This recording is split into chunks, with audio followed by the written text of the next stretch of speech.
आज भी गंगा के पानी में हिंदू नहाकर पूजा करने जाता है और मुसलमान वहां वजू बनाकर नमाज पढ़ने जाता है।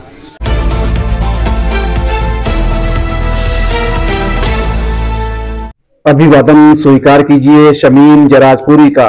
आप देख रहे हैं खबरों नजर चैनल। खबर यूपी के जिला आजमगढ़ की विधानसभा गोपालपुर से है, जहां नसीरपुर शहाबुद्दीनपुर में मौजूद समाजवादी पार्टी विधानसभा गोपालपुर के दफ्तर पर समाजवादी पार्टी की महाना मीटिंग विधानसभा हल्का गोपालपुर के सदर डॉक्टर हरिराम यादव की सदारत में हुई। समाजवादी पार्टी विधानसभा गोपालपुर हल्के के ओहदेदारों और कारकुनों ने मीटिंग में हिस्सा लिया।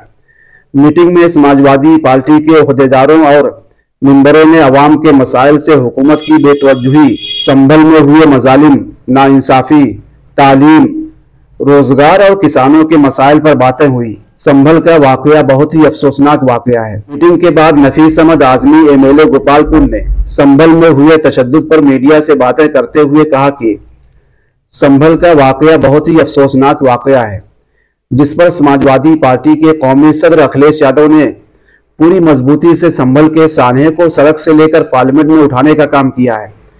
रुकन असेंबली नफीस अहमद आजमी ने मजीद कहा कि मुल्क का जो भाईचारा है, जो गंगा जमुनी तहजीब है, इतनी कमजोर नहीं है जो इस तरीके के तोड़ने वालों से टूट जाए। आज भी लोग एक दूसरे के साथ मिलकर और एक दूसरे के दुख और सुख में शरीक होते हैं और एक दूसरे की मदद करते हैं। इस मुल्क में भाईचारा बहुत मजबूत है। रुकन असेंबली नफीस अहमद आजमी ने और क्या बातें कही हैं, आइए आपके सामने पेश करते हैं।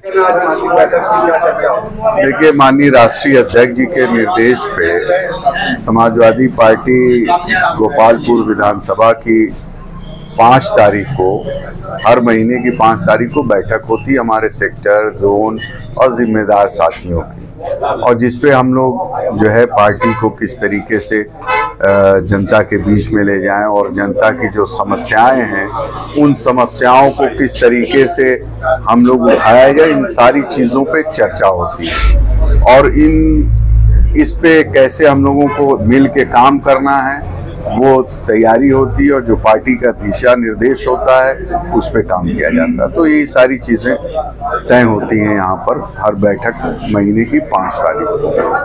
क्या कहना संभल की घटना के जो संभल की घटना बहुत दुखद घटना है और हमारे राष्ट्रीय अध्यक्ष जी ने पूरी मजबूती से संभल की घटना को सड़क पे भी और लोकसभा के अंदर उठाने का काम किया और उन्होंने जिस तरीके से सारी बात रखी है कि कैसे 1-2 घंटे के अंदर सर्वे का आदेश होता है, सर्वे कराया जाता है, सर्वे कंप्लीट भी हो जाता है। उसके बाद जब देखते हैं पीसफुल तरीके से सारी चीज़ें हो गई तो दोबारा फिर सर्वे के नाम पर भोर में अंधेरे में आके सर्वे, और उस दिन भी सर्वे हो जाता है। लेकिन जब उनसे ये पूछा जाता है कि आप के पास दोबारा सर्वे का आदेश है कि नहीं, बजाय प्रशासन इस चीज को बताने वहाँ के सीओ फौरन जनता के ऊपर लाठीचार्ज कर देते हैं, फिर तमाम सारी चीजें, और उसमें स्टेट फायरिंग होती है जिससे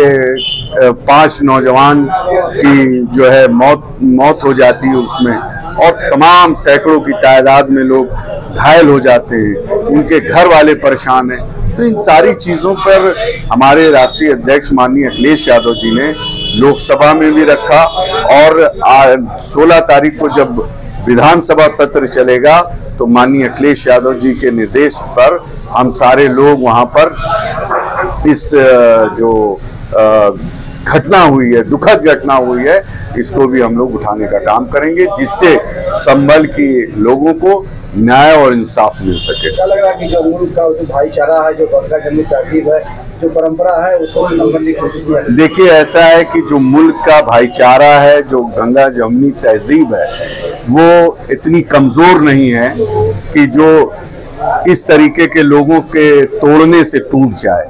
यहाँ आज भी लोग एक दूसरे के साथ मिलकर एक दूसरे के सुख और दुख में शरीक होते हैं एक दूसरे के घर आना जाना है, एक दूसरे की मदद करते हैं, एक दूसरे के साथ कारोबार है। इस मुल्क में भाईचारा मजबूत है, ये कमजोर करना चाहते हैं भारतीय जनता पार्टी के लोग, आरएसएस के लोग, लेकिन ये कर नहीं सकते। आज भी गंगा के पानी में हिंदू नहाकर पूजा करने जाता है और मुसलमान वहां वजू बनाकर नमाज पढ़ने जाता है। क्या कहना है कि वो जन समस्याएं जनता की हैं? देखिए, जो समस्याएं हैं, जो जिस तरीके से विधानसभा उपचुनाव में भारतीय जनता पार्टी और उनके लोगों ने जिस तरीके से अत्याचार किया, वोटरों को रोका और पुलिस के बल पर जीतने की पूरी साजिश रची, उन सारी चीजों पे पर्दा डालने के लिए ये सारी घटनाएं हुई। और साथ ही साथ जो मुद्दे हैं जनता के, महंगाई इस वक्त बढ़ी हुई है, गरीब आदमी के घर 2 वक्त की रोटी के लिए लाले पड़े हुए हैं, तेल महंगा हो गया, सिलेंडर महंगा है, साथ ही साथ बिजली की दरें महंगी होती जा रही हैं। दूसरी सबसे अहम चीज कि आज की तारीख में आप अगर किसी भी सरकारी हॉस्पिटल में चले जाएं, वहां पर आपको डॉक्टर नहीं मिलेंगे, दवाओं की अभाव है, मरीज परेशान है। पीजीआई जैसे सेंटर जो हमारे समाजवादी सरकार में माननीय नेताजी ने दिया, माननीय अखिलेश यादव जी ने उसको आगे बढ़ाया, मेरा जाना हुआ पीजीआई का बुरा हाल है, स्टाफ की कमी है।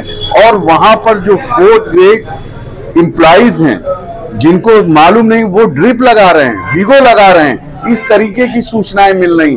तो ये पूरा सिस्टम इन्होंने खराब कर दिया है और उस सिस्टम को ये सही नहीं कर पा रहे हैं। आज आप चले जाओ डिस्ट्रिक्ट हॉस्पिटल में, गरीब आदमी को इलाज नहीं मिल पा रहा, दवाएं नहीं मिल पा रही। इन सारी चीजों को पर्दा डालने के लिए इस तरीके की ये घटनाएं करते रहते हैं कि उस मुद्दे पे कोई चर्चा ना हो सके।